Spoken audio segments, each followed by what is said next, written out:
Well, hello everyone, Sar here. Thank you so much for joining me for a Craft Roulette video. I haven't done one of these in a while actually. I think the last one was episode 160 something. But I had some free time and I thought I would show my thought process on how I made this card for episode 187. The stamp that I'm using is from Cat Scrappiness and it is called Possum Cats. And I'll put that information in the description below. So it'll be just a nice quick link there. And the ink that I'm using for this is by maker Forte, and it's the Black Eclipse. I'm not sure if they are still selling it. I had a hard time finding it, but it's excellent for alcohol markers. It doesn't smudge or anything, and I found that this particular brand actually stays black, like it doesn't seem to fade into the paper. And I'm just going to use some Olos to color this cat as a calico. So there'll be some oranges and blacks. And I just was playing around with trying to figure out in how to get my orange and black in the same circle. I thought that would be a nice little challenge at the same time, and I'll do that in the center circle. I did find it a little bit tough. And when I say a little bit, I mean very tough to blend orange and black together because you're starting with really different colors, and to not have a harsh line where you know where one ends and one starts. So what I kind of did was I took one of these browns, it's a very dark brown, and put it right in the center. So I'm just going to start working my way up and down. It's not perfect, but I'm happy that you don't see a harsh straight line as I was expecting. For the blacks, I am using a warm gray, and then so that's number 9 and number 7 that I'm using. And then when everything was kind of done, I actually went back with my absolute black Olo marker and just went over right along the edges and near the ear and stuff, just to create a little bit darker color. And I'm going to do the exact same thing with my Olos with a 2.7, 2.7 to say. And then what that does is just add a little bit of depth to the card, or to the image, sorry. And then once that's done, I got my cute little calico looking straight up, and I used my little black highliner there because I did add another circle on that left leg. Okay, now that I fussied the cat out, is that right? Fussy cut out the cat. So once I've done that, I'm now going to play with my pattern paper. These were printed off with my printer. I will say I've had my printer for several years. I have lost track, and I've never been able to print off good quality images, and I could never figure out why. I Googled and I could never find the answer. It turned out that my printer was telling me the whole time I wasn't printing correctly, and I was just ignoring the message. But what it was saying is, you want to print on cardstock, but your printer is set to printer paper. Do you want to continue? So that was kind of the gist of the message, and I kept saying yes, complaining afterwards, why is my printer so bad at printing?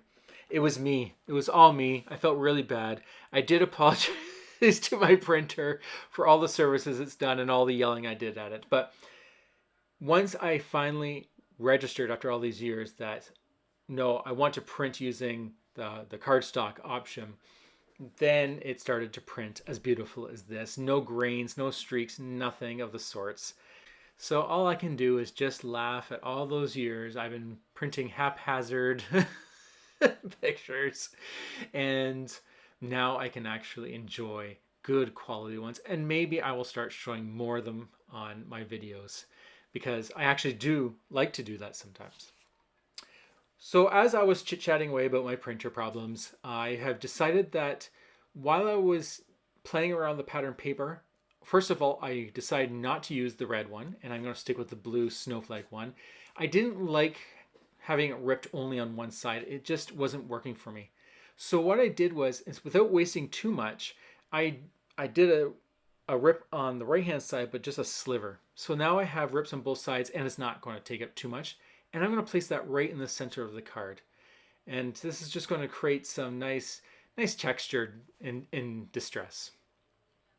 So the project that we are supposed to create for episode 187 is cardstock and not cardstock. So I have my cardstock, and I'm going to add a little bit more, but I have my pattern paper, which was technically printed on heavier cardstock than printer paper. And then my other piece is the vellum, which is not cardstock. And I'm going to create about 3 layers of this, just kind of creating a snowbank, but I don't want it to be white. I don't want to hide all my beautiful pattern paper. I just wanted to make it muted a bit where the cat is. And so I'm going to layer that up.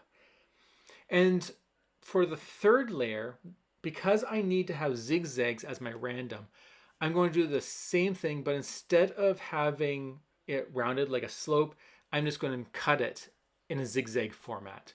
It's going to be very hard to see, but when you're holding it up close, you can see it. And while I'm doing that, if you are unfamiliar with Craft Roulette, definitely go and check them out. It is craftroulette.live. They are on almost every Friday, and it's a game where they have a host and a guest where they they spin a wheel and they randomly select parameters for a project, colors, element, and random. And then during the show, which is on YouTube, they will create a card together, and a bunch of people are chatting and having fun, and it's a great time. And then when the show's over, everyone is invited to create cards and submit them for chances of winning prizes. There's also a Facebook group, and if you just look up Craft Roulette on Facebook, you will find it. It is a private group, I believe you call it. You just need to fill in a question and then you can get access. I highly, highly, highly recommend you check it out. It is so much fun. Even just watching, and it's lively. You'll not regret it. It's so much fun. Okay, so I was not liking the white background. It was just too much for me. So unfortunately, I don't have many colors that were matching that bright blue pattern paper. And I guess that's one problem about printing, is if you don't have pattern paper, or sorry, cardstock that matches the colors, it kind of makes it stand out a little bit more. But I picked the best one that I could. And just to kind of break it up a bit, because I'm not a big fan of solid cardstock, I hole punch this glitter paper, and I'm just going to glue it all along the edges just to have more snow kind of falling on the back side, or the back scene of this card as well. This glitter paper is the same one that the snowflake is cut out of, which is on the cat, and that strip that I'm going to be using as a matte layer. And there we go. I get glue all over my desk. That's what I like to do. And then we'll just start plugging all these little snowflakes on. And I'll fast forward. We don't need to see me do all that. Okay, this is coming together. So I got my matte layer with snowflakes on it. I'm going to glue down my pattern paper to the center of it. And then we'll start building the rest of the scene. So you can kind of see how my thought process is going. I'm constantly trying and pulling away. Like the starting of it, I had red and snow, right? So there was 2 pattern papers I was really wanting to play with, but it turned out that the red wasn't working for me.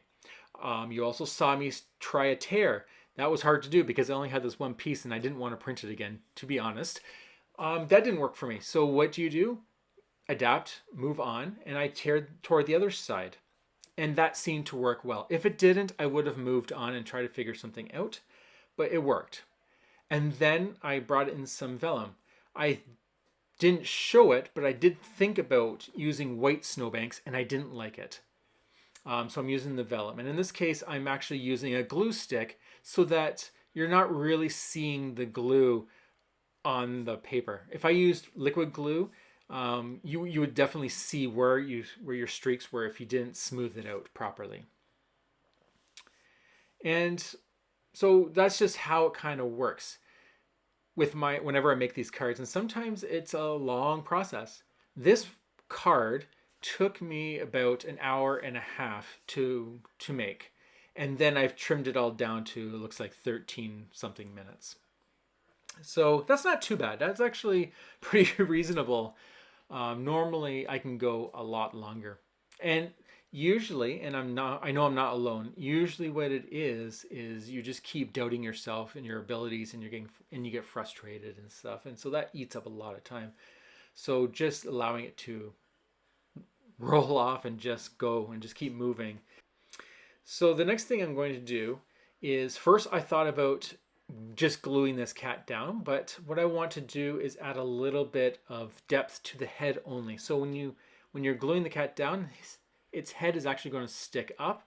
And the reason I wanted to do that is because I really want that snowflake that's going to boop him on the nose to come out, to really showcase that this is close to you, and not melt into the background. So luckily these little square sponge or foam tapes, which I got from scrapbook.com, fit perfectly in there. Now you can see that I'm pulling out a weight gel pen. Initially, I was doing this because I was afraid no one would be able to see my zigzag background. And then they'd call me and say, where is your zigzag? So I did that. But what I'm actually doing now is I realized that while I'm putting the ink on, I can still smudge it away a little bit. So it still shows it, but you're not getting the harsh line. You're just kind of pushing aside. I've done this on stamped images where I just want to add a shine almost. So you color it with white and then you quickly wipe it away and it leaves a white blob essentially, but it looks kind of good. So here we go. That's my card for 187. So this is a cardstock and not cardstock. I have my zigzag background, collar, and the Santa Workshop colors, which I have picked the orange, yellow, blue, and red. So I do hope you enjoyed this. I do hope you go and check out Craft Roulette. Definitely check them out and just have fun. Watch, play, whatever you want. It's fun and it'll be a great time. So until the next time, have a wonderful, beautiful day, and I'll talk to you all later. Bye.